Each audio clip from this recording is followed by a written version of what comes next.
what you want, when you want it, where you want it. This is The Mesh. Footcandle Films. Film news and reviews from two guys who really like movies. This episode is brought to you by the Footcandle Film Society. For a schedule of upcoming screenings and membership information, visit the Society's website at www.footcandle.org.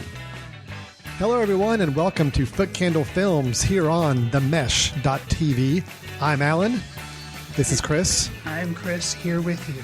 I always feel like I'm like pointing over to you. I'm saying, this is Chris, but then I realize this is an audio podcast. People don't see me pointing, so...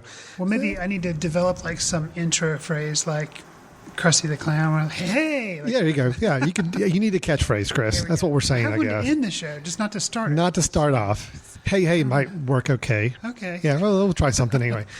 We're here with Footcandle Films. This is the show where we talk about movies. Obviously, as you can probably tell by the name, we are part of Footcandle Film Society in Western North Carolina, but we get together a couple times a month to talk about films that not only ones our Film Society screening, but also ones you can check out in your local multiplex. And today's episode, absolutely no exception. We've got both multiplex films and ones you can check out online or a combination of the two. Chris, this is going to be the all sci-fi edition, which I know you're probably terribly excited about because I know you're a big science fiction fan. I am a big sci-fi fan, yeah. And we're kind of chock full with reviews today to the point where we've got a lot to cover. We got a lot of films to discuss, and I'm very curious to hear your thoughts on the three that we're going to be discussing. First, we're going to talk about Dawn of the Planet of the Apes. That's a lot of these in a movie title, which is the sequel to Rise of the Planet of the Apes. Or it could be DOT-POTA, if you just do all that. Oh, you're doing the acronym thing? Yeah, let's call it DOT-POTA, because that sounds a whole lot better. We're going to talk about Dawn of the Planet of the Apes. We're going to follow that up with Snowpiercer, which is a film some of our listeners may not be familiar with, but we're going to tell you all about it. And then we're going to wrap up our review segments with the film Under the Skin, starring Scarlett Johansen. Again, another one many of our listeners may not be familiar with. Both Snowpiercer and Under the Skin are available for on-demand, rental, or viewing, while Dawn of the Planet of the Apes probably still in the multiplex by the time you listen to this. Then we'll move on to possibly some news if we have some time. But, if we get really wrapped up in conversation, Chris, on these movies, we may not have time for news. We'll see how it goes. It is sci-fi as opposed to like a period piece. Yeah, so we've got a lot more to say about it normally. And then we're going to end up the show with our recommendation of the episode that we normally do, which is a film we think you ought to go back and check out at some point, or one you might have missed, or one that we just happened to stumble across recently and want to call a little attention to. So, Chris, the all sci-fi edition, we set our blasters to stun. Yes. We're ready to move on to the final frontier and into our first review, which is Dawn of the Planet of the Apes. Engage. We made contact. Military. They're already on their way. Caesar, you have to go. Go where? This is my home. I'm sorry, my friend. War has begun. Caesar!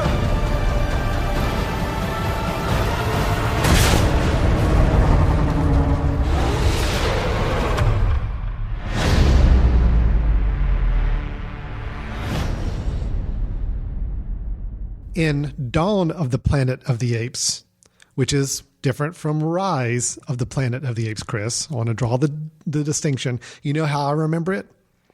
How's that? Rise, it's James Franco. Right away, Rise, James Franco. Dawn, Felicity. That's kind of the phrases I use to kind of piece it together. Okay. So Dawn has the Felicity girl.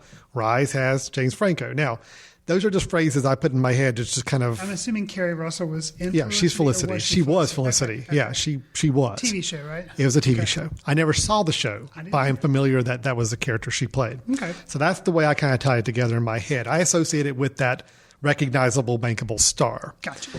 However, here on Dawn of the Planet of the Apes, which is a sequel to Rise, which in itself is a kind of prequel to the original Planet of the Apes films from back in the 60s and 70s.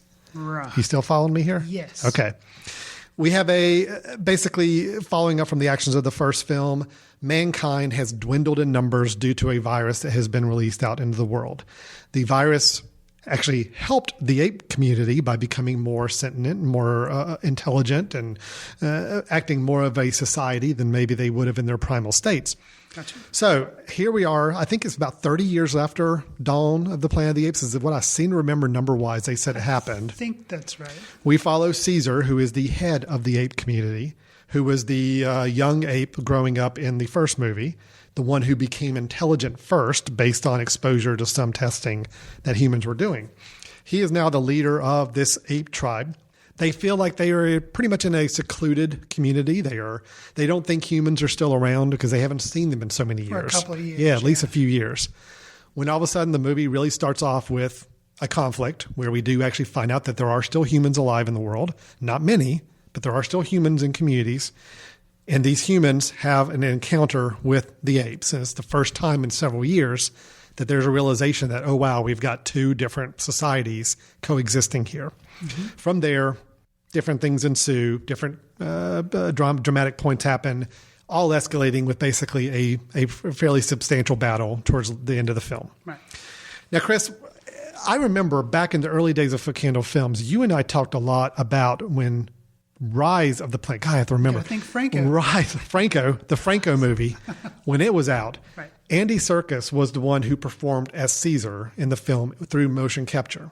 Right. And at that point, there were actually rumors that would he get nominated for an Academy Award for a fully motion captured performance?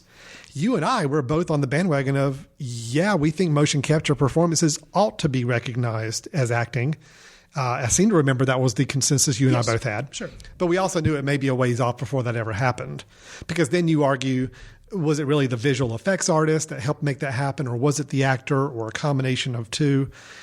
Regardless of all that, here we have Andy Serkis back in the role as Caesar in the fully motion captured role, a little more evolved to the point where there's actually some speech involved now, where that wasn't really a factor in the first one. Plus, there's many more apes with many more personalities than we were exposed to in the first movie. So let me kind of start with that first question again. Andy Serkis reprising his role. Do you feel like his acting chops have gotten any better in the motion capture world since Rise? And has it caused you in any way, shape, or form to reopen that dialogue about should this become an Academy Award nominated category? Okay. Well, I think that, his acting capability, I've only seen him as a non-motion capture when he was in King Kong, and he did something else that I think I saw him. Well, he was in King Kong as both motion capture, King Kong, and he played somebody of the crew. Yeah. Mm-hmm. So I don't really know, I guess, his traditional acting. I'm not really sure on. But when I left the movie Rise, the Franco movie. Mm-hmm. It was, it was good. And I was like, oh, yeah, he deserves it. After this movie, and maybe I didn't even immediately think of that when I walked out of the theater. When I walked out of the theater from this movie, I was like, something needs to give. Okay. So the answer to that is... So you thought it was a really good performance. Whether it's his acting or whether I was just aware of his performance a lot more, I don't know. But his performance is definitely a strength. And as far as where I fall on the line of should the animators be nominated, should he be nominated, it's a shame because I think that very issue is going to keep them from getting nominated. If they would just bury the hatchet and say, guess what? We're going to say it was the combination of both of our strengths that made this happen. Yep. Neither one of us could have done it without the other. Andy Serkis is good, but if he just wore a fuzzy costume that looked like an ape, it'd be like the 1970s. Yeah. So I think, but there again, if they just did a computer animated thing that didn't have any personality, he did lend something to it. So I think it should be like a joint nomination or something for the two of them. And that way, at least you'd kind of open the door for something like this to be rewarded. Well, you answered my question, and I do agree with you. I think his performance is actually more interesting than the first movie in this film. But let me ask you a follow-up question. Okay. Is his performance as Caesar enough to make this a good movie? Or did it exist as a good movie on its own outside of his performance? The movie existed on its own outside of his performance as a good movie. Okay. I think his performance helped make it a great movie. I will say that there was someone else who I was not aware of. It's like a new name. I think is it Tony or Toby Kibble who plays another ape in there. It's Koba. Toby Kibble plays Koba. Toby. Okay. So Koba was a presence in this movie. I think maybe he was in the Franco movie, but not very much. If he was, I don't recall, but they did seem to allude to the fact that he was in the previous movie. And his performance was equally, I felt, as strong. I agree. And so there again, it kind of shifts towards thinking people need to get recognized for this kind of work because it's pretty amazing. So I guess good movie, but his performance helps elevate it to be something more than just a summer action movie. Well, I definitely agree with you. It's definitely more than just a summer action movie. I liked it. I enjoyed it. I had a good time with it. I didn't love it. There are a few things about it that's some misgivings I've got. But I did think it was a good, enjoyable film. I enjoyed it more than the previous version, the previous film, the Franco version. Oh. I did. The Franco version, I thought Felicity better than Franco. I thought the Franco one was fine. I just didn't think it was outside of Andy Serkis' Caesar. I didn't think there was a whole lot left to it. Okay. And then the Golden Gate Bridge sequence I thought was pretty fascinating to watch with all the apes attacking. Right. This one had some amazing visual sequences. I thought there was some great action was really well done with this. Normally, I could see this movie just becoming a hodgepodge of just CGI and over the top action. It was all fairly manageable. I mean, I could follow the action. It was like well done, well crafted, I thought, for the most part. So it's not the usual complaint with like something like Transformers or something. Right. Oh, absolutely. You can't follow the action. My whole issue with the film, the only thing that kept me from really loving the film is I thought the whole human side of the storyline was a little weak. The human actors, I thought the depth that we get with them, they became much more caricatures than they became real characters. The fact is, I thought the apes were much more fleshed out as characters than the humans were. So the human side of it let me down a little bit. It just was not as well developed as I would have liked to have been. We've got the guy who kind of sets off the conflict at the beginning of the movie, and he's obviously labeled as automatically the bad guy, like the whole movie. Right. And they don't really let up on that, even though you can kind of see his point a little bit. But he's obviously caricatured as the bad guy. Koba, on the other end, as the ape antagonist to Caesar, I thought was extremely well done because, yes, he becomes the villain, but you can understand where he's coming from. I mean, he's not just a out for blood bad guy. I mean, he was doing things for a particular reason. He had certain intentions, he had certain beliefs, and I actually felt like I bought into them. Now, granted, he kind of went off the deep end towards the end, but it was still, I felt like I could at least relate to it. And again, the humans I just didn't think were quite as well developed as the apes were. Right, I would agree. That's what elevates this movie from there, again, just being a summer blockbuster where you have a friendship between Caesar and Koba. And Koba at one point steps across a line and starts to go bad, but you understand why he stepped across that line. Now, then does he realize what he's done, and does he decide to step back across the line and go back with Caesar? No. And that's, but it was to even introduce that complication was admirable for, a summer movie. Gary Oldman's character was just kind of non-existent for me. There just wasn't a whole lot to that. You just had to shout. That's right. Kerry Russell as the wife, or not wife, but I guess girlfriend of Malcolm, our lead actor.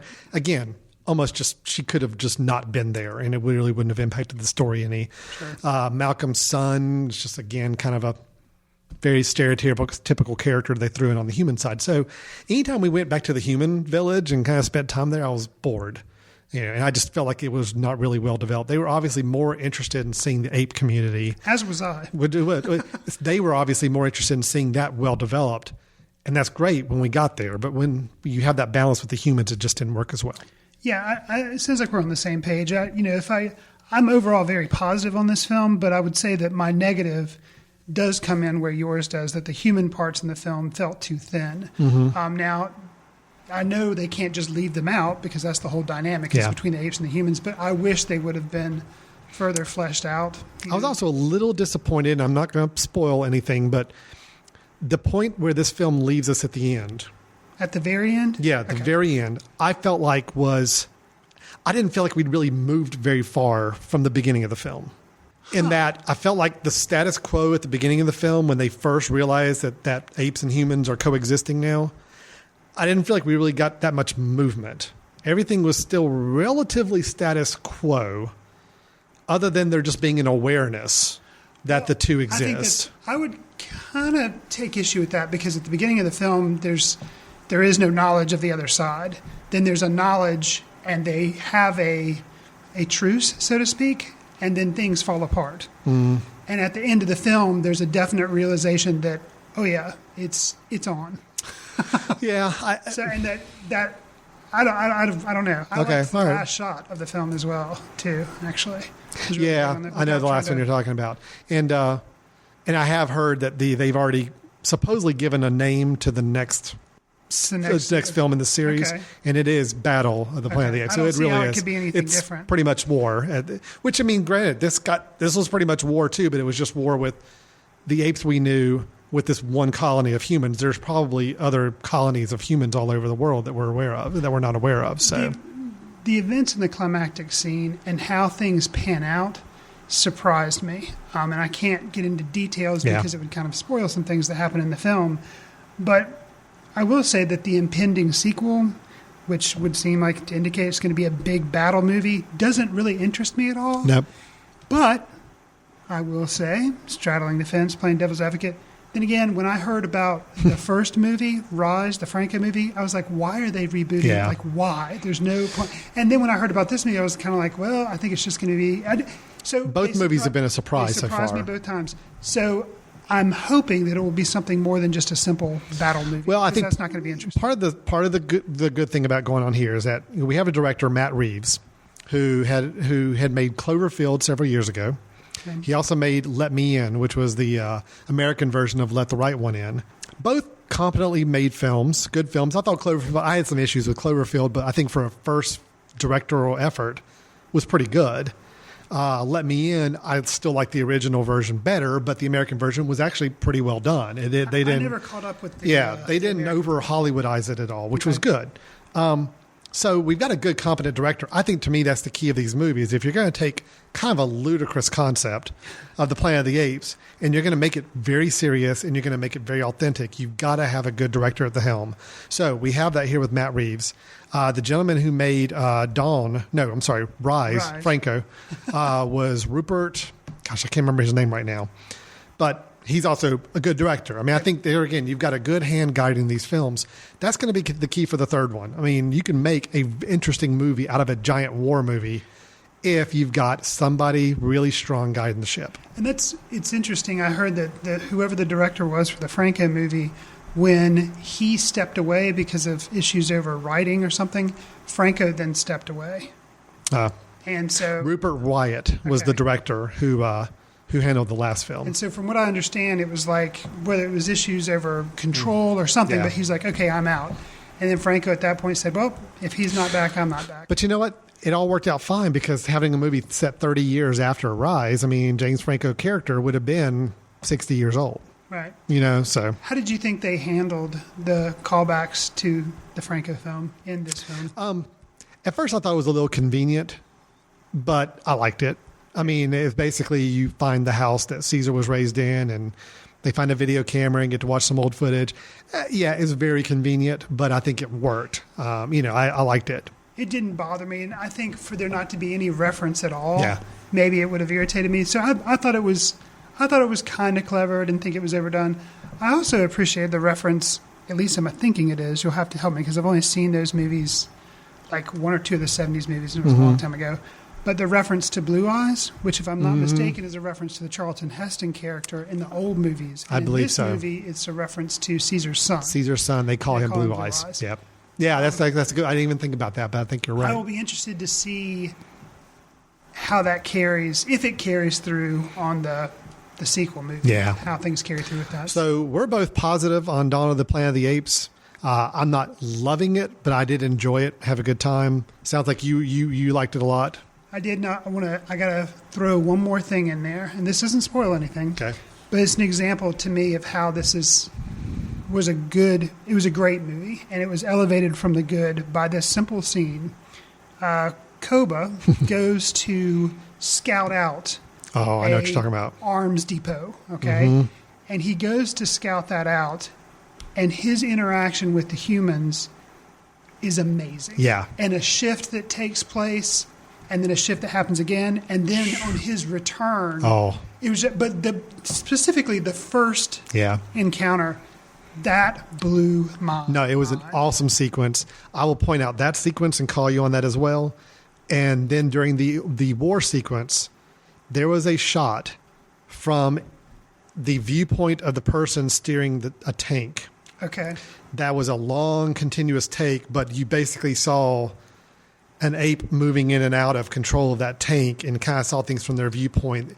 And the staging of that shot was really impressive as well. I really liked that also. There were some really great scenes, I agree, that happened there. I think anytime you saw the eyes of Caesar, his eyes, just watching them was phenomenal as well. There were some really great moments I would love to go back and watch again in this film. So absolutely, it definitely had some really high shining points for me. I did overall enjoy it. I wish the humans could have been a little more developed if you were going to spend that much time with them in the film like we did. If we were trying to wrap this up in a bow, Alan, what would be your letterboxd rating for it? I'll give it a 4 out of 5. I mean, I did. I enjoyed it. I think Rise, Franco. God, this is so confusing. I think I maybe gave it a 3.5. I think on the Criterion collections, they'll call it Rise of the Planet of the Apes and in parentheses, Franco. And then this one. Dawn of the Planet of the Apes will be parentheses. Felicity. Yeah. Go ahead and take our lead on that. There you go. I think that's 4 stars for me. I'm on the same page. 4 for me as well. Okay, good. Awesome. So that's Dawn of the Planet of the Apes, and that's the Felicity version. That is out still in movies, theaters. I think it's doing pretty well right now, box office wise. So it should be around for a while. Next, let's just move right into our next review, Chris, if that's okay with you. We're going to talk about the latest sci-fi film on a train. I guess that's the best way I can sum it up in 3 words or so. Science fiction train movie out now is called Snowpiercer. We must occupy our preordained position. I belong to the front. You belong to the tail. Know your place. Keep your place. Those bastards in the front think they own us. We'll be different when we get there. What you say? We take the engine. And we control the world. When is the time? Soon. Set in a future where a failed climate change experiment kills all life on the planet except for a lucky few who boarded the Snowpiercer, a train that travels around the globe where a class system emerges. The newest film from Bong Joon-ho, starring Captain America. Alan? Yes. Who's also Chris Evans. Yeah, Chris Evans. But he's Captain America. Come on, we'll just go ahead and say it's Captain America. So hearing kind of that, stylized, my attempt at a stylized intro, would you perceive that as what that's what this movie is? The director who gave us, the Korean director who gave us The Host, which I believe you have recommended. I have recommended The Host. I really like The Host, which is a odd family drama monster B-movie mixture. So, and that was subtitled because it wasn't in English. That was whereas this is Bong Joon-ho's first English speaking. picture. Yep. How do you feel like he made the transition? And was it something more to you than just sci-fi thriller on a train? Yeah, and actually, of the description you read. Yeah, it's an accurate description, except the emphasis is really on the last phrase you said, which is where a class system emerges. Okay. That's what this film is about. Yes, it's an action movie. Yes, it's a sci-fi movie. Yes, it's, got some of the same trappings that a typical sci-fi action movie has. However, the fact that this is all based on this class system of the poor, underprivileged live in the back of the train, the elite few live in the front, and you basically have a movie where the citizens of the back decide to revolt and are making their way to the front of the train. That concept, as simple as it may seem, added so much to this film. I love this film. I had such a good time with this film. A, because yes, it was very action-packed. There were a lot of action scenes.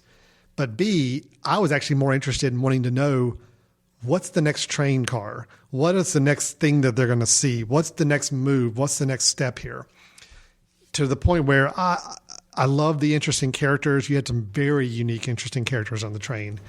The whole class system dynamic between the sides of the train really, really worked for me. Probably no better suited than, to me, a standout scene towards the maybe 2/3 point of the film where they get through a schoolroom train car. Probably the most. The last good scene in the movie? What's that? You mean the last good scene in the movie? Okay, all right. We'll get to that in a second. That to me was the best thing of the film because I think that really summed up for me everything this movie was about. And what I loved so much about it was the quirkiness of that. And that that schoolroom scene really shone for me on that end. All right, we can talk about the last third of the film because I will admit, train wreck. Well, it was a train wreck. I mean, literally, I can understand people who may not like the last third as much. I will admit the last third of the film does not hold up to the first 2/3, but I still enjoyed it. So, with that being said, Chris, I really love this film. Knocked me down a couple pegs. Well, I admire the ambition, but this is minor Gilliam. Granted, it was not made by Terry Gilliam, but I think you can't look at a film like this without thinking of like Brazil or 12 Monkeys. Granted, those didn't take place on a train, but they're all about class. Now, you did have John Hurt playing a character named Gillian. Which was a nod, which I appreciated.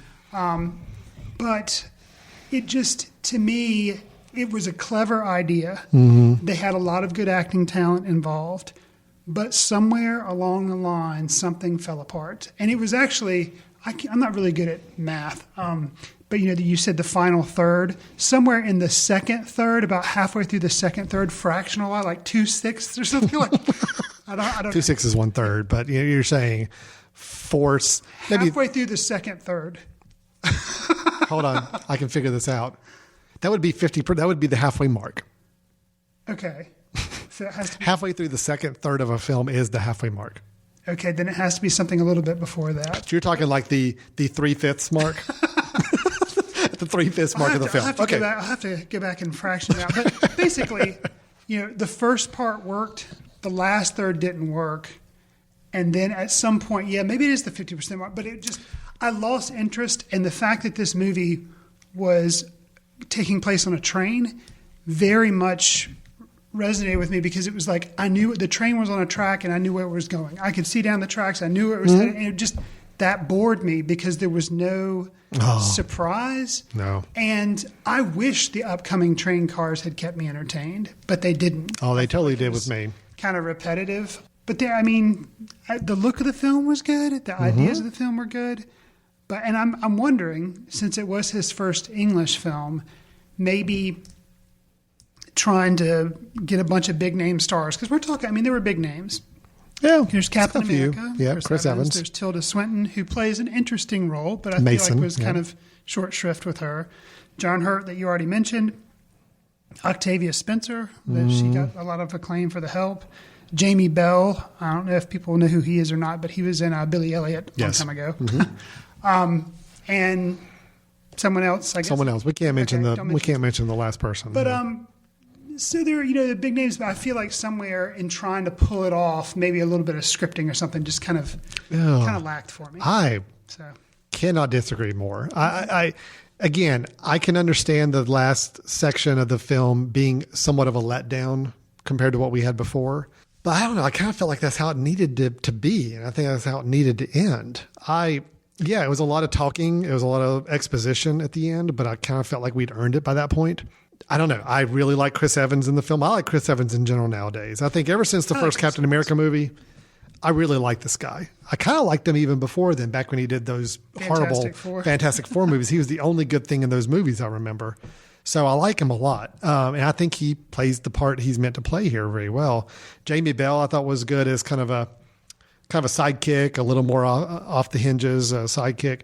Tilda Swinton just really hamming up in her role as Mason, kind of almost like a lieutenant on the train, almost like a, second, third, fourth in command type of role on the train in general. Between the makeup that she had in this film and the makeup that she had in Grand Budapest Hotel, which we actually didn't get to review here on the show. Yeah.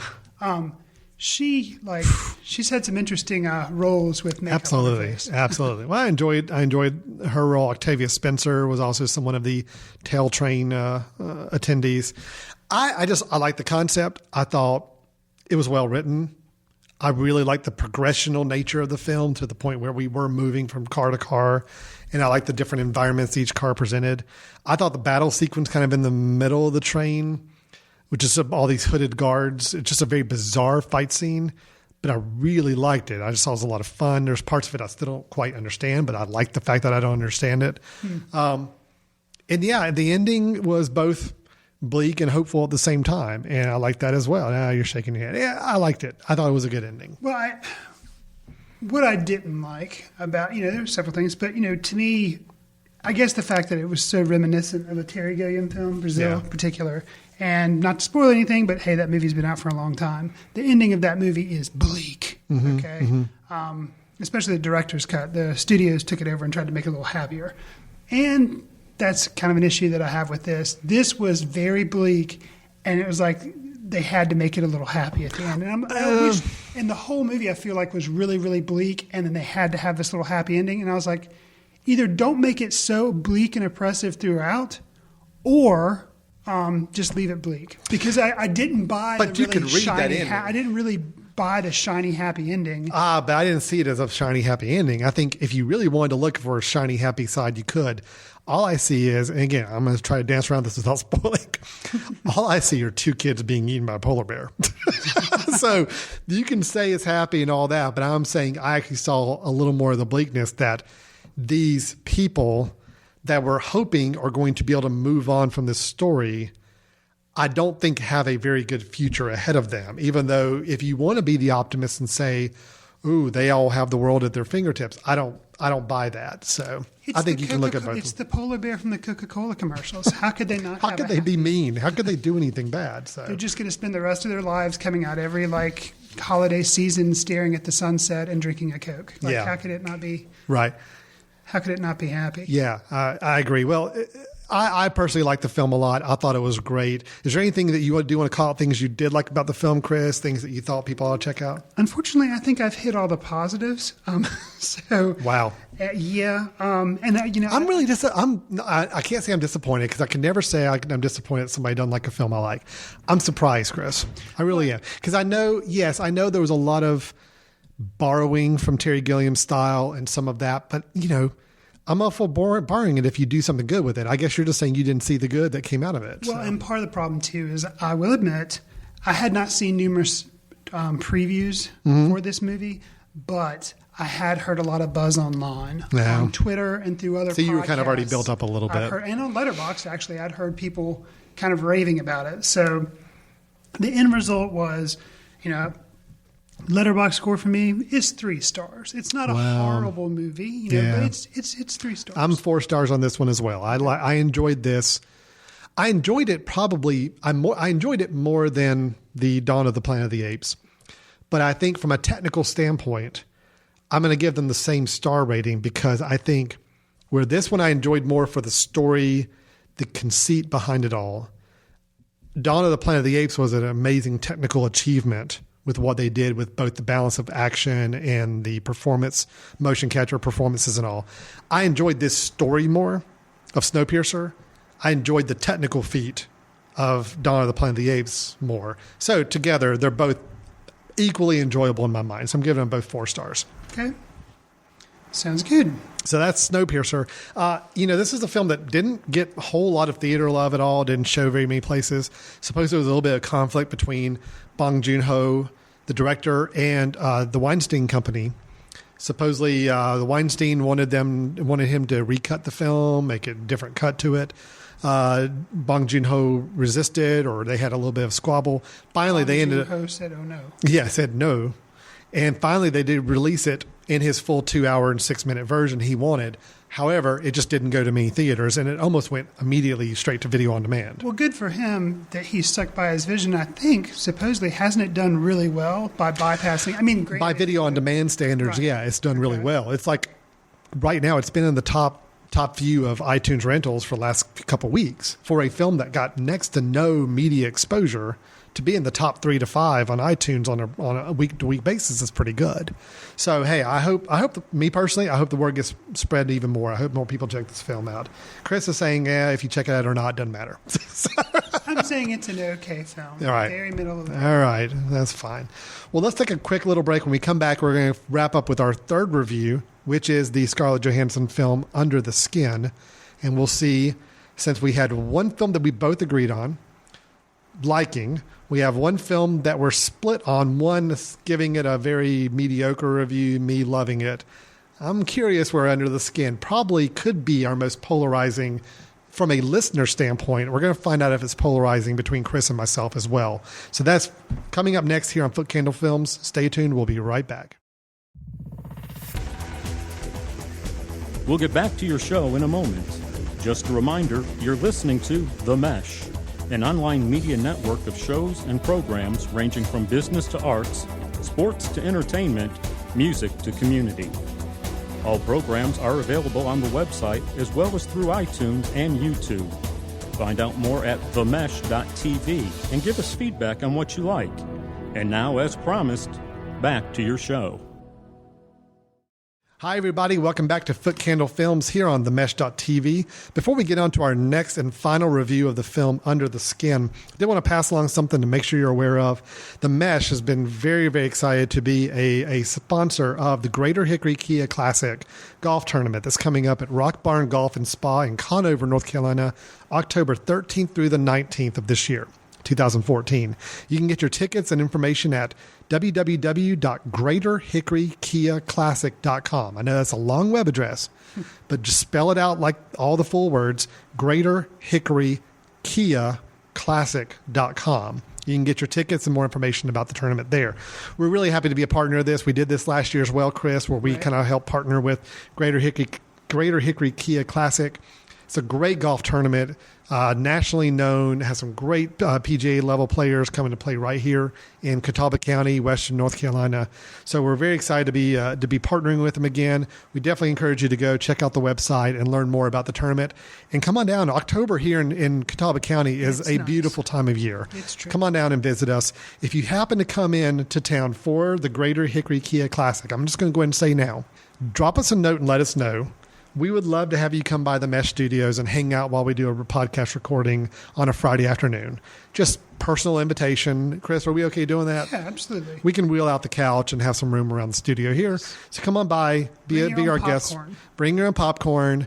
And hey, if you really like to talk about films, maybe we'll even give you a mic for one of the reviews to give some input. Sounds good. So, Greater Hickory Kia Classic, thanks so much for your sponsorship and support of The Mesh. And we hope everybody checks out their tournament and learns more about what's coming to our area October 13th through the 19th. Chris, let's move on to our final review of the episode. Our third sci-fi movie, if you want to call it sci-fi movie, is the film Under the Skin. So you live alone? Yes. You think I'm pretty? I like a gorgeous. Come to me.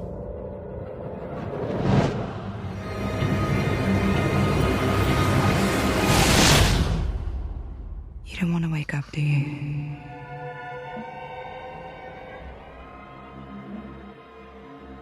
Chris, Jonathan Glazer's film Under the Skin. It was funny. I read the description of it. When you rent the film on iTunes, you have a nice little block paragraph description up at the top. Right. And reading it could sound like the worst B-movie science fiction film known to man. You basically have an alien visitor in the skin of a human being attracting young, naive men into a lair to basically, I guess you could say, suck their life force or energy.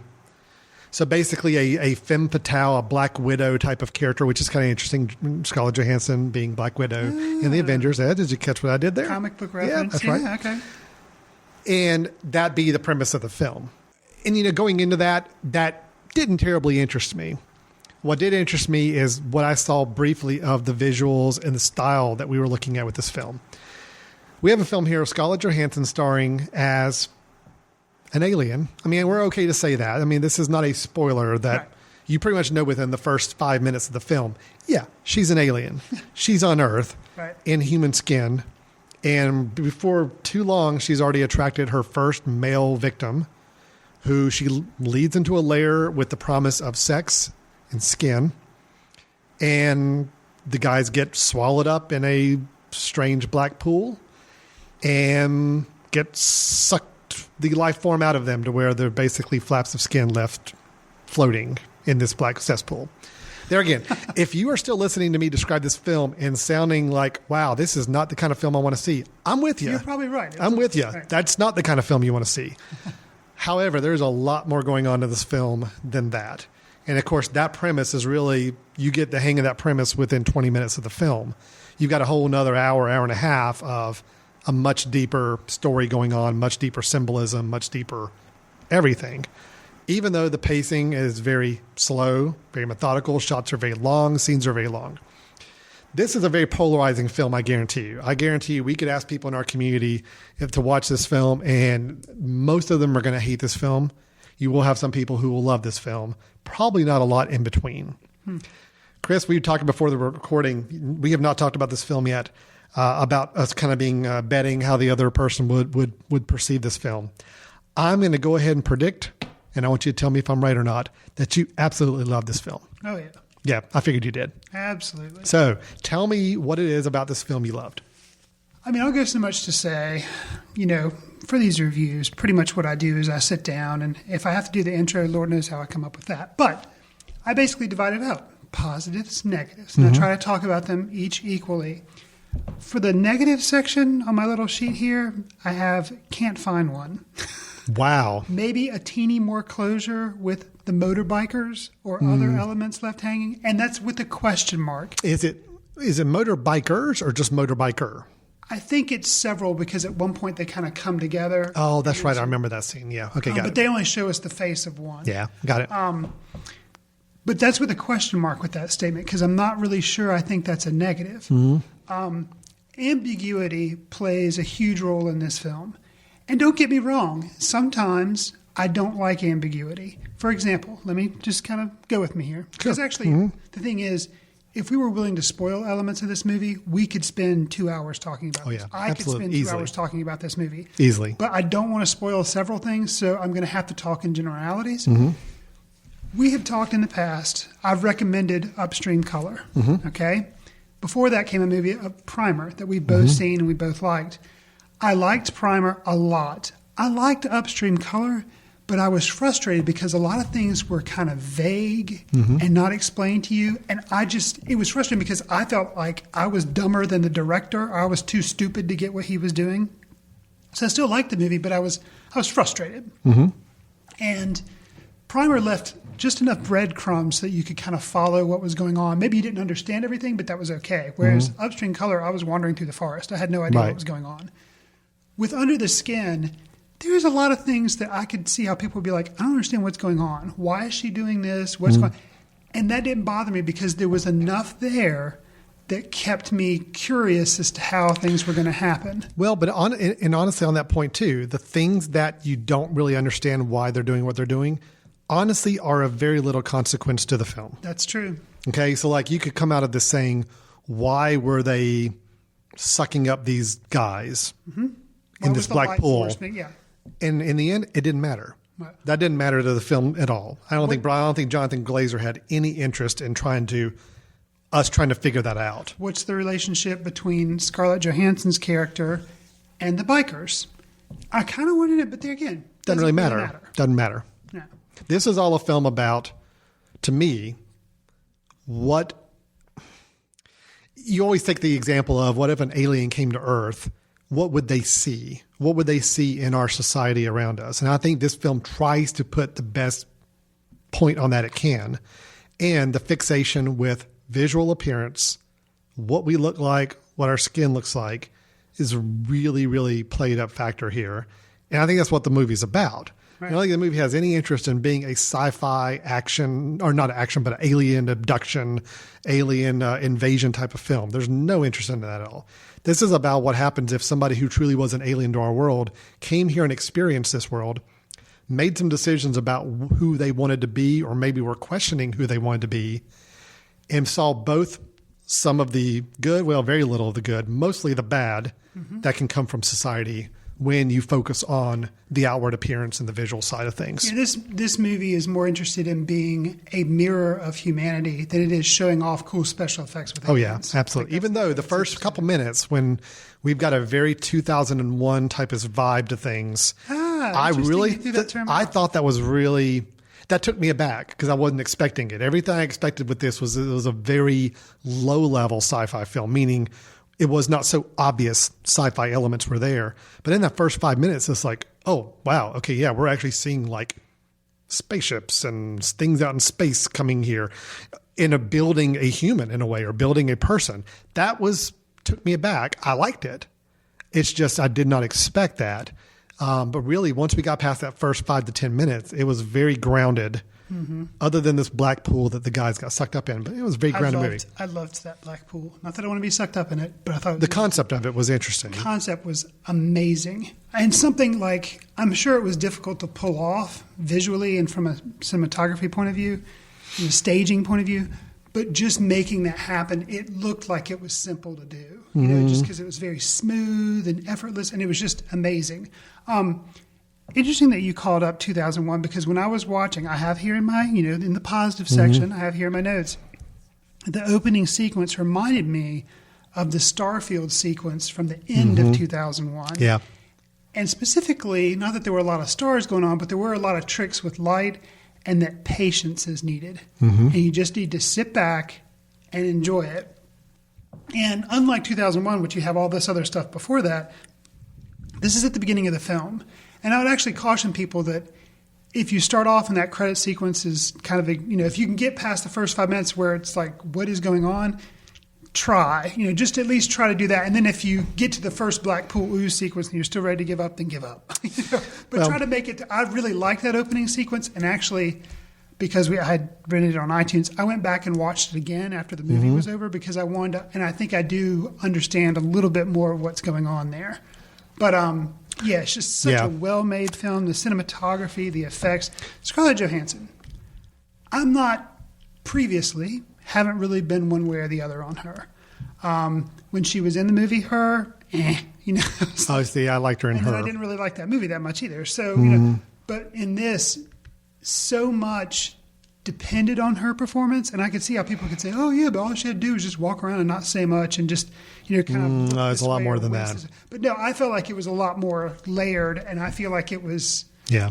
I felt like it was very nuanced. I thought it was amazing. I will say I really, really like this film as well. I can't throw out the loved word yet, and I'll tell you, there's probably one main reason why I can't say I love this film. Okay. And it has nothing to do with the filmmaking itself. It was my viewing experience. I already explained to you before we recorded. It had some major iTunes rental playback issues where I basically only got to see this film in 10-minute increments, sometimes overlapping scenes to kind of catch back up where I was after I had to restart my iPad. And then other times I missed little pieces. I'm having to fill in the gaps. That's keeping me from having the love for the film. But what I did really like about this film is even though on the surface, when you watch individual scenes and you don't know what's going on or why things are happening, this is a film that actually, after you finish it and you're able to sit back and digest it for a while, it all makes perfect sense. Yeah. I mean, it really does. Right. Granted, we don't know why they're sucking up the guys. We don't know, some of those questions of why they're doing what they're doing. But again, that's inconsequential. What this film's trying to tell us and what we're trying to get out of this is actually pretty straightforward and simple, I think. And that's what I kind of admired about it is you made a very complex feeling film that had a lot of ambiguity, a lot of vagueness to it, a lot of style, but also a lot of simplicity. And it's one of those things where it kind of takes you having to let it settle for a while to say, okay, I got it. I understand what we're trying to get out of this. And it worked for me at that level. So I did really like it. I will say one thing I thought was really interesting between here and even Dawn of the Planet of the Apes. Okay. I'm going to draw a little bit of connection. The fact that Scarlett Johansson is Black Widow and that Captain America is Chris Evans. So no, that's Snowpiercer. No, that's how we draw. That's how we build it. Snowpiercer. Okay. Now I'm going to build it back to Rise of the Planet of the Apes. Gotcha. Dawn. I'm going to build it back to the Felicity version. The scene you called out with the ape, I already forgot his name, but the bad ape, Koba, where he had to put on a performance for the humans, and then immediately, like you can tell, right when the humans are no longer paying attention, his personality shifts back. So right away that switch in that acting. Scarlett Johansson pulled that off many times throughout this film. She's having to act to try to lure these men in, but you can tell the minute the men are away, it's just her personality completely changes. And I thought she pulled that off effortlessly. You look like somebody that was programmed to act a certain way, to say these things, to be very flirtatious. And the minute you're ready to move on to your next step, you're all business. And her face emotions just portrayed that perfectly, I thought.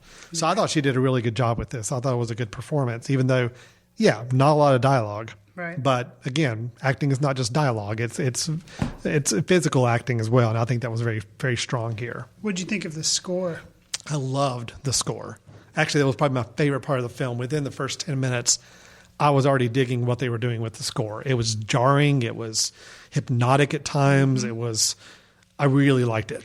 I the agree. swelling strings, especially during the seduction sequences, Yeah. were really just enough creepy, scary. Very creepy. Yeah, it worked. Absolutely. I thought it was really good. It reminded me of, I looked to see, and it was not Johnny Greenwood, but it reminded me of something Johnny Greenwood would have done. Yeah. He's the guy from like Radiohead that did There Will Be Blood and The Master. Yeah. It reminded me of something like what he would do. Absolutely. I actually thought the same thing. I knew going in it was not him doing the music, but it did sound very similar to what we would have seen from him.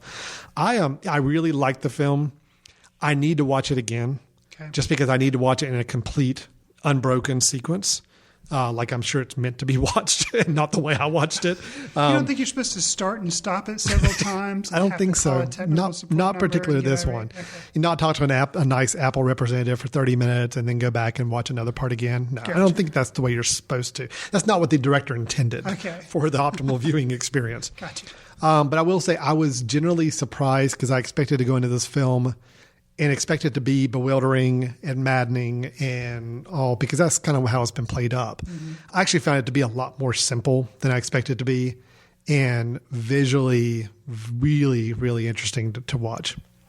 I agree. And if I can call back to something we've talked about as kind of like my highlight that I'm going to hang this film on, like, it would be the Koba thing for Dawn of the planet Felicity for Planet of the Apes. And for this film, I don't really have one for Snowpiercer. For this film, it's the differences between, there are three that I can think of. There are three key seduction go to the lair scenes. She does several seductions, but there are three that you see within the lair, I think. Yeah, there's two that kind of follow the same routine, and then there's a third that's very different. The third one and the differences that you can draw between the third one and the other two are very interesting. And it's not like this dramatic difference but it's little subtleties in things that are said or not said, how people's eyes remain focused or don't remain focused during those things happening that just were amazing. Yeah, I'm with you on that. It was a daring movie as well. I will say, just people need to be forewarned. There's some scenes that are going to take you aback quite a bit if you're not quite as There's used to watch. There's a lot of nudity, graphic nudity. I mean, to the point where male, female, everything. It's all over the place. I don't feel like it is the camera leers necessarily. Well, there's nothing sexual about it. No. From the viewer standpoint. Now, maybe for the characters in the film, they think it's going to be a sexual thing. There's absolutely nothing titillating about the film in any way. We do have a character in the film who physically deformed, and it is a bit taking aback to people, but I think that's the point. Yes. That's how the director wants us to feel, and the way that she as an alien reacts to that character is part of what you were alluding to. Very interesting, and a very interesting sequence in general. So yeah, there were just some scenes that, I could see the general public being a little more taken aback by, but again, it's a very real film, as real as a film can be, about aliens trying to abduct naive men into a lair and suck their life force out. And it just still sounds comical when I describe it that way, but that's what the plot of the film is. It sounds like a horrible B movie. Yeah, but it really does go some interesting directions. The ending, I will say, honestly surprising to me. Really? Oh yeah. We'll just talk after we shut the mics off. Yeah, it was a good surprise. It was just, I liked the way it ended. It did leave a couple of things out there unresolved, which I was fine with. Okay. But just the general shock of what happens, I thought was pretty interesting. I thought it was a very daring move to end the movie like that. So, okay, so Under the Skin, we're both recommending. Chris loves it. Me, one notch below loving it. I'm all 4 stars for today's show. Okay, I know you're giving this one 5. Absolutely. Okay, I'm at 4 because, again, maybe if I go back and rewatch it, I might be able to give it another half a star. But for me, all 3 movies, 4-star movies. I enjoyed all 3 movies. I was so excited about today's recording because I honestly just really had a good time with all 3 movies in different ways. Dawn of the Planet of the Apes was a good action movie with some great visual effects. Snowpiercer was a great conceit to a story. Under the Skin was a great thinking, cerebral film with some very, very interesting visual and stylistic choices. We didn't even talk about the fact, Under the Skin, did you know that many of the characters that were approaching her van We're non-actors. didn't even know they were acting? Supposedly there were hidden cameras recording those scenes. And So people coming up and interacting with her, that's about as natural as you can get. They really were asking her questions and answering her questions. And it was awesome. I thought that was really cool. Yeah, I'd heard that, and I thought it was really cool as well. Yeah. Okay, so 3 films that we can, to some varying degrees of recommend for you to go check out. Under the Skin is already out on video on demand and rental and everything else. It did a very short theatrical run, very small run for theaters, but it's available now on iTunes, Amazon, all those places as well. So all 3 films you can see right now today in one way, shape, or form. Chris, we're already clocking in at an hour for the show here. I mean, it's sci-fi movies. I know. And I think we're going to have to bypass some of our news items. And we'll just hold those for the next episode. Unless there's anything you can just hit me with in 30 seconds or less. Nothing? Nah. Okay, let's skip it then. Let's move on to our recommendation film that we think that maybe you may be overlooked in the past, one we want to make sure that you are aware of. Maybe just a film that we checked back in with recently and found ourselves enjoying and wanting to recommend. So, Chris, what have you got for us? Okay. Ladies who are listening to this show and they're tired of, science fiction and everything, fear not. I'm recommending a romantic comedy. Now, Whoa. guys. Wait, hold on, repeat that again. Chris Fry is recommending a what? A romantic comedy. Wow, okay. Guys, before you tune out, it does involve time travel. Oh, okay. Okay. So, and ladies and guys, it's done by Richard Curtis, who did Love Actually. Okay? Because that's a well-known movie that both ladies and gentlemen like, Love Actually. I've never seen Love Actually. Okay, that is a good movie. That's not what I'm recommending because that does not have time travel. Although, I'll recommend that some other time so I can get out of jail free card. That is a good movie. What I'm recommending was from 2013, a movie called About Time. Yes. And it has Bill Nighy and Rachel McAdams and Domhnall Gleeson, which I'm wondering if he is related to the other Brendan Gleeson? dude. Yeah, because he looks a lot like him and their names spelled the same. But anyways, really good movie.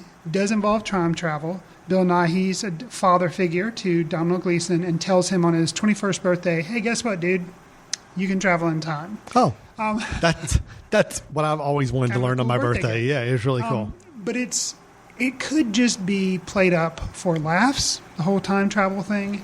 But it's not. It's more thought-provoking than that on choices that you make, and it's more than you would think would be involved in a romantic comedy that has time travel. I liked it. Not a perfect film by any means. And if you go into it looking to poke holes, yes.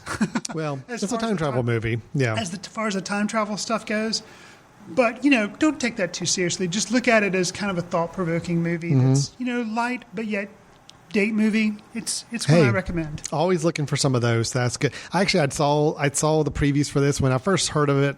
Didn't sound very appealing, but then when I saw the director and I saw a little bit of the time travel conceit, I'm like, okay, this could be interesting. Who knows? So you're saying it's worth watching? It is worth watching, and it's one that I saw the previews for in the theater, and it just kind of came and went real fast. And I think because it could easily say it's not satisfied as a comedy because it's not like laugh out loud over and over again.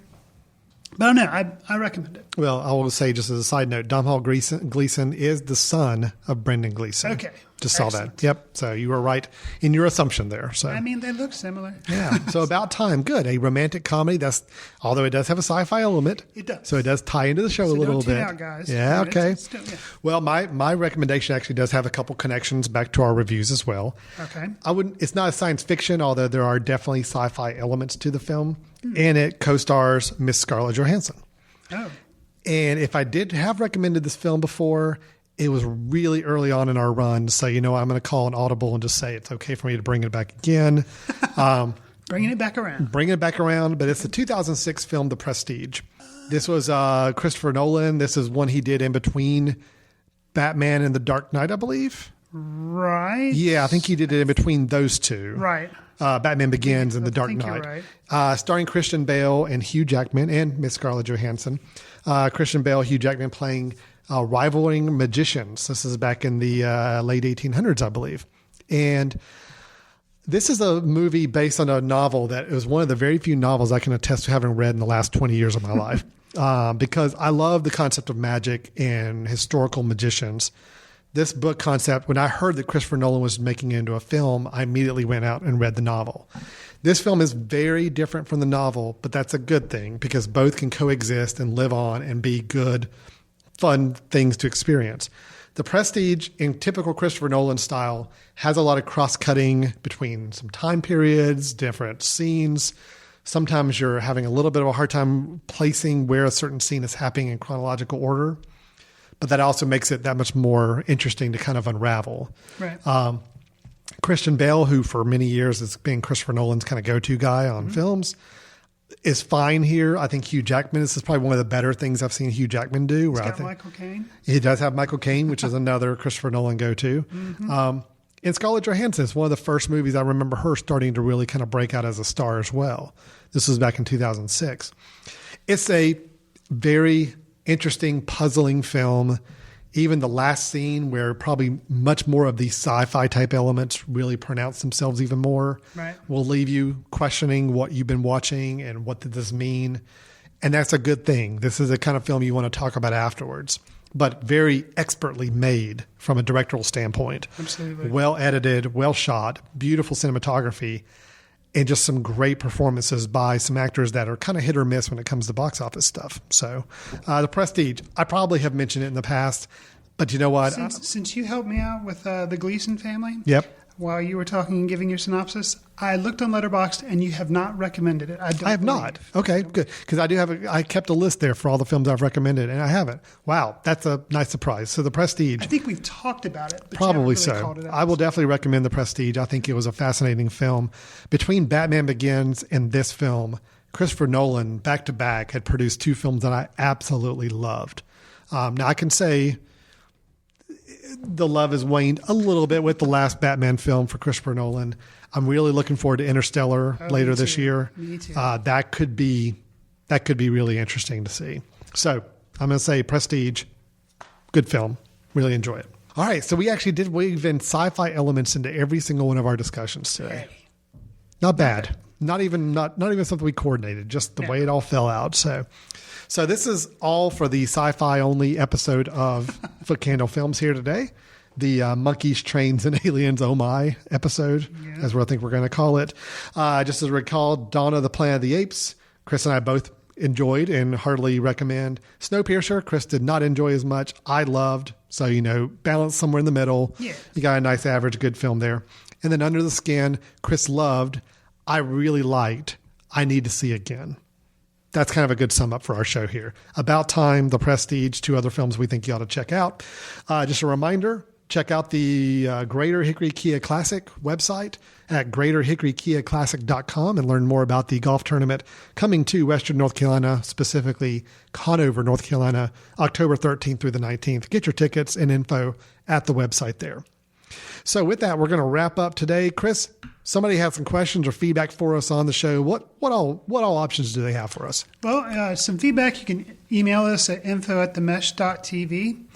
You can also just check out the website, themesh.tv, where we have our show feature, but then all the other shows on the Mesh. There's lots on there. There's sports. There's business news, news podcasts, lots of stuff on there. So you can go find out more about the Mesh Network as a whole. You can also follow us on Letterboxd, and that's LETTERBOXD. No E. Yeah. And I'm on there as Chris Fry, and you're on there as Alan Jackson. Just I know. Kind of ironic how that all worked out. I know. It's cool that way. But that's, And then footcandle.org is the film society that helps this podcast keep going too as well. Yep. I will say for those of you that live in Western North Carolina or even in the mood to travel to Western North Carolina in the fall of 2015, we will have an interesting announcement coming up in future episodes that we'll like to tease for you. We can't say anything yet, Chris. I don't think it's the date to start saying anything yet. We'll wait maybe a few more weeks. So we're not telling them that they're shooting the Star Wars in Hickory, North Carolina. Shh. That's supposed to be a secret. Episode 8. Yes, it's going to be filmed in Newton. Entirely Newton, North Carolina. That's right. Fine, we broke the news. Yes, we've been meeting with, J.J. Abrams, Ryan Johnson, the whole crew, they've been out here scouting location. No, we actually do have something I think even more exciting than the idea of Star Wars Episode 8 filming in Catawba County. And we will talk about that in the coming episodes. So something to stay tuned. That's called a tease. That's the industry terminology for that, Chris. The tease. So you have now been teased, audience.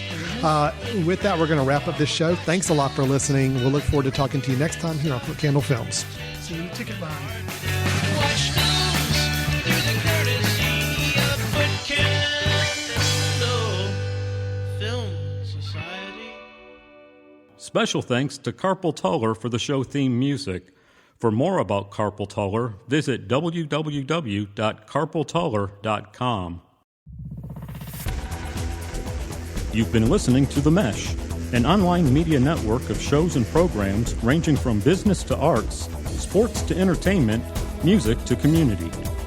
All programs are available on the website as well as through iTunes and YouTube. Check us out online at themesh.tv. Discover other network shows and give us feedback on what you just heard.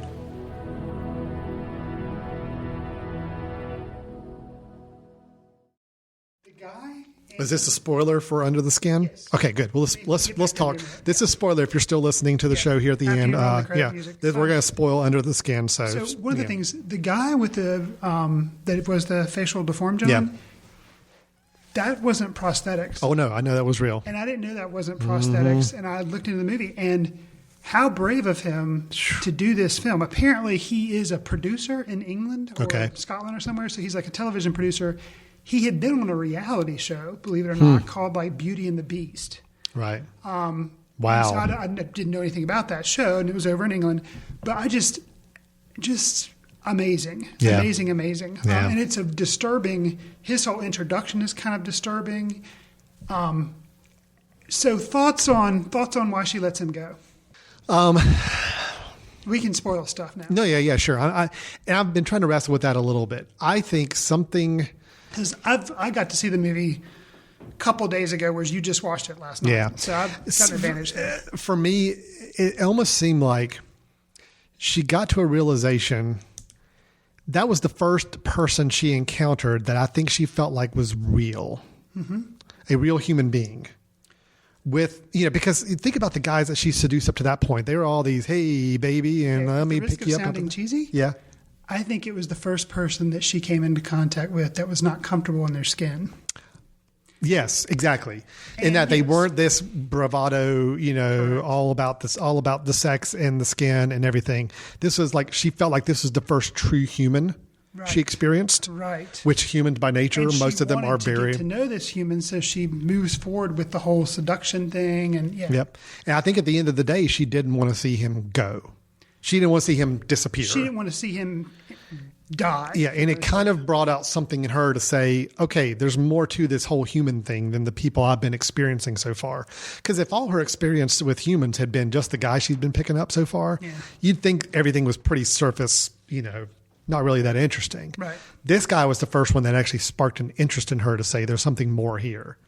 And I think at that point she's deciding, I want to try to experience this. I want to see what this is like. I want to see what humans are truly like.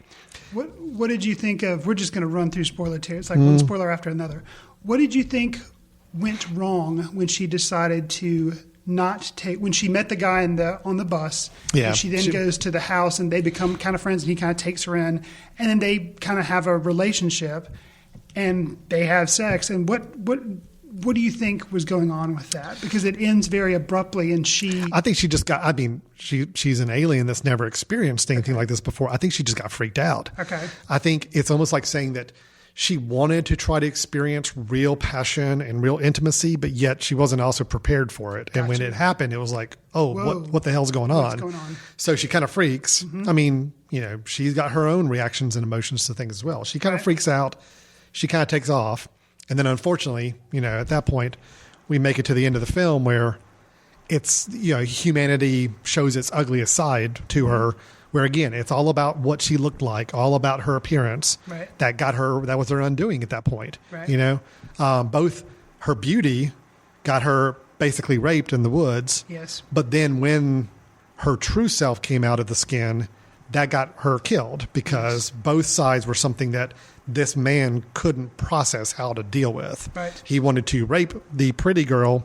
When the pretty girl turned into a black alien, he wanted to burn it. You know, it's like, so both things, the appearance of her skin, the appearance of her, were what impacted her, what made things happen to her, you know? And I thought I'll do the spoiler territory on the 3 seduction scenes in the black layer sure. with the goo. What I thought was really interesting is the first 2, the gentleman totally undress. And if I remember correctly, Scarlett Johansen undresses but never completely nude. True. I think you're right. And they say nothing and are completely locked on her because they're just idolizing her and leering at her. Okay.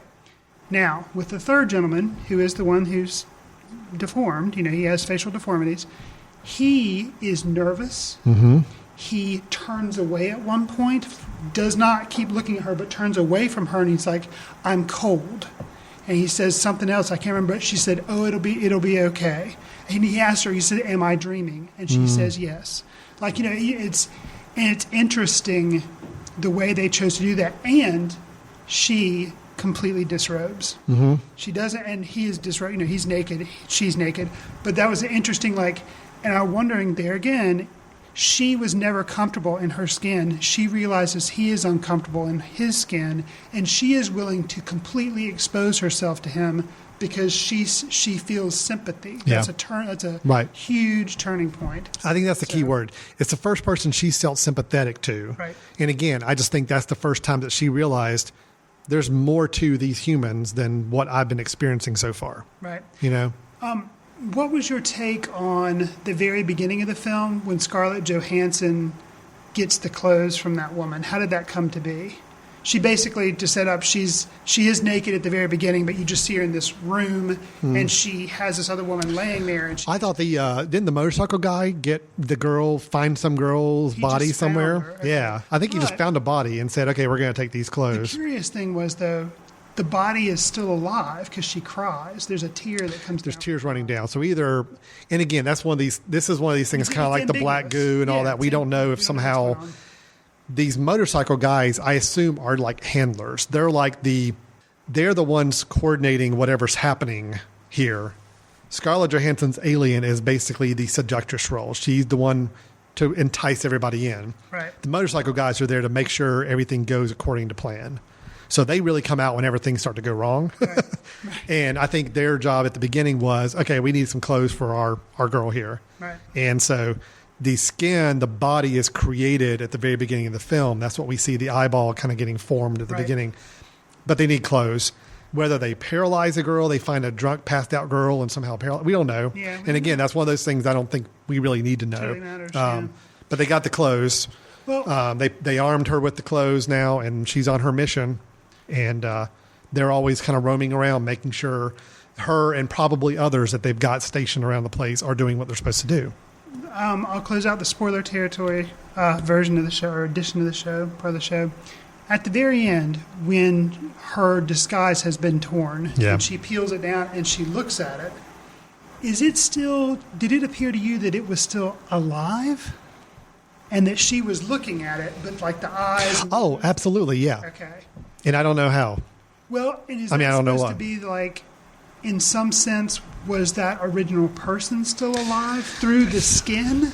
I don't know about that. I didn't know if it was that or if it was just that.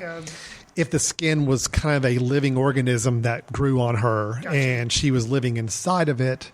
And it's like a chicken with their head cut off that still runs around for a little maybe. bit. Okay. I thought that was a little interesting too. I wasn't sure what to take from that. Yeah, that's okay.